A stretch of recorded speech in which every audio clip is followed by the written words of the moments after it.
¿Sabías que Frank Lampard fue tachado de jugador con palanca antes de demostrar su grandeza? Este contenido revela cómo superó el rechazo, las burlas y los obstáculos para convertirse en una leyenda del fútbol. En breve te revelaremos el oscuro incidente que casi destruye su carrera antes de llegar al Chelsea y cómo lo usó como combustible para brillar.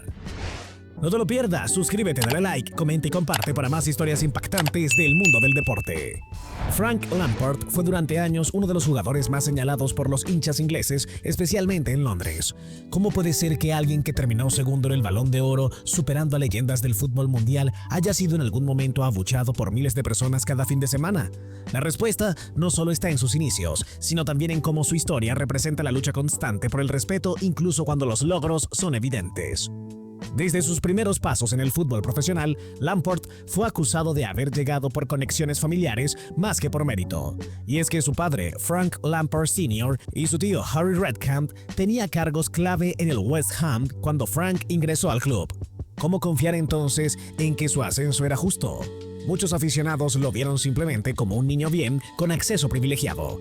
No había jugado en academias populares ni crecido en barrios obreros. Provenía de una educación privada y se había destacado también en deportes como el cricket o el bowling. ¿Podía alguien con ese perfil sobrevivir en la rudeza del fútbol inglés de los 90s? Pero a pesar de los prejuicios, Lampard demostró que lo suyo no era solo apellido. Durante sus primeros años fue blanco de burlas constantes. El apodo Fat Frank se popularizó alimentado por su físico más robusto y su estilo de juego poco espectacular. Sin embargo, lo que muchos no sabían era que se entrenaba incluso más que sus compañeros, llegando a correr con bolsas plásticas bajo la ropa para sudar más y perder peso. ¿No es irónico que se le llamara vago cuando se exigía más que el promedio? Una de las situaciones más duras que vivió fue la reacción de los aficionados del West Ham cuando sufrió una fractura de pierna. En lugar de mostrar empatía, celebraron su lesión. Esa experiencia, según el propio Lampard, le hizo cuestionarse si debía seguir en el fútbol. ¿Te imaginas tener que elegir entre tu pasión y tu salud mental por el rechazo de quienes supuestamente deberían apoyarte? Pero no se retiró, volvió más fuerte. En poco tiempo ya era titular, marcaba goles y era llamado por la selección sub-21 con un rendimiento que empezaba a destacar incluso por encima de jugadores históricos. Aún así, no logró reconciliarse con la afición del West Ham. Con el tiempo, el club bajó su rendimiento y tras la salida de su padre y su tío, Lampard tomó una decisión que lo marcaría para siempre: fichar por el Chelsea, el eterno rival en la ciudad.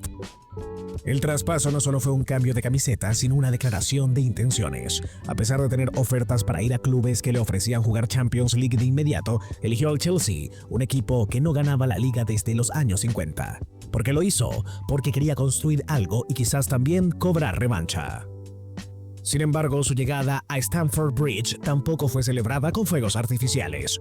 En ese momento, el Chelsea pagó una cifra alta por él y las expectativas eran muchas.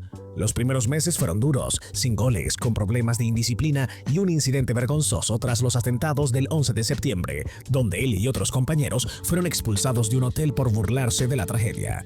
Su imagen pública cayó en picada. ¿Puede un jugador recuperarse de algo así? No te muevas, en segundos descubrirás el momento más doloroso de la carrera de Frank Lampard. ¿Cómo lo superó? Suscríbete, activa la campana y dale like ahora. El punto de inflexión llegó tras la adquisición del club por el multimillonario Roman Abramovich. Con la llegada de nuevas estrellas y una inversión masiva, Lampard tenía ahora que competir con jugadores de talla mundial. Lejos de achicarse, aprovechó esta oportunidad para reinventarse.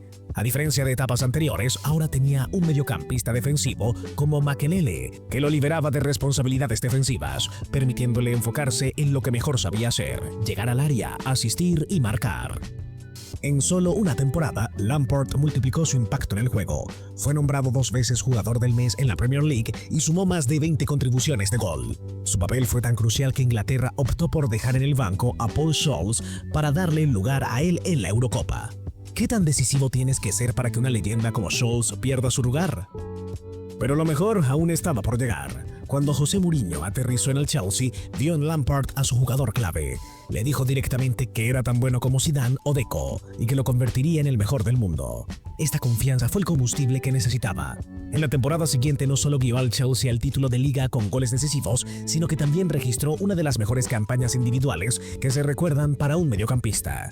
En un solo año marcó y asistió en más de 40 ocasiones, liderando estadísticas ofensivas incluso por encima de los delanteros. Y fue precisamente esa campaña lo que lo llevó a quedar segundo en el Balón de Oro, solo detrás de Ronaldinho, uno de los pocos futbolistas que logró hacer sombra a todos en esa época. ¿Cuántos centrocampistas han logrado una hazaña similar? ¿Cuántos lo han hecho viniendo de años de odio, dudas y rechazo? A pesar de alcanzar ese reconocimiento, la relación con sus críticos no cambió del todo. Él mismo lo dijo: ahora que soy segundo en el mundo, seguro que tendrán más dificultades para justificar su odio. Pero el respeto tardó en llegar, y cuando parecía que ya lo había conseguido todo, se presentó un nuevo obstáculo. Con la salida de Mourinho y la llegada de nuevos técnicos, Lampard tuvo que adaptarse otra vez. No solo sufrió cambios tácticos, sino también personales. Su madre enfermó de forma repentina y aunque logró jugar el partido de ida de semifinales de Champions, falleció justo después. Aún así, Frank regresó al campo en el partido de vuelta y marcó en honor a ella, señalando al cielo sin celebrar. ¿Qué tipo de fuerza mental se necesita para jugar en ese contexto? Ese año también presenció uno de los momentos más dolorosos de su carrera, la final perdida de Champions contra el Manchester United tras el resbalón de John Terry en la tanda de penales. A pesar de haber sido el mejor jugador del equipo en muchos tramos de la temporada, se quedó sin el trofeo más deseado.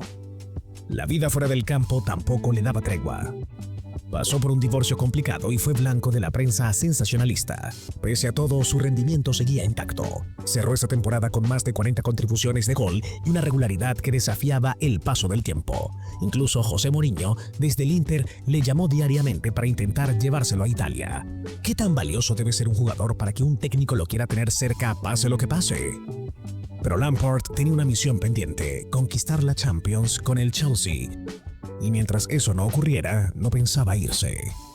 Cuando parecía que la edad podría empezar a jugar en su contra, volvió a sorprender. En una etapa llena de cambios de entrenadores y dudas institucionales, siguió siendo el motor del equipo. Alcanzó su récord personal de goles en una sola temporada, rompiendo el techo de los 45 goles generados, en una cifra extraordinaria para cualquier jugador. Pero aún más si se trata de un mediocampista. ¿Quién hubiera dicho años atrás que aquel joven criticado por su físico, por su apellido y por su supuesto favoritismo llegaría a estos números? ¿Qué hace que un jugador logre sostenerse en la élite durante más de una década, superando obstáculos dentro y fuera de la cancha? Cuando tenía ya más de 30 años, con la mayoría de sus contemporáneos retirándose o bajando su nivel, Lampard seguía siendo indispensable. Incluso rechazó ofertas millonarias y la posibilidad de jugar en otros clubes de élite, solo para seguir luchando por su objetivo pendiente: la gloria europea con el Chelsea. Frank Lampard demostró que el talento, la disciplina y la resiliencia pueden superar cualquier prejuicio. De ser cuestionado por su apellido a convertirse en una leyenda del fútbol, su historia es inspiración pura. ¿Quieres más contenido como este? No olvides suscribirte, activar la campanita, darle like y comentar qué parte te gustó. Nos vemos en el próximo video.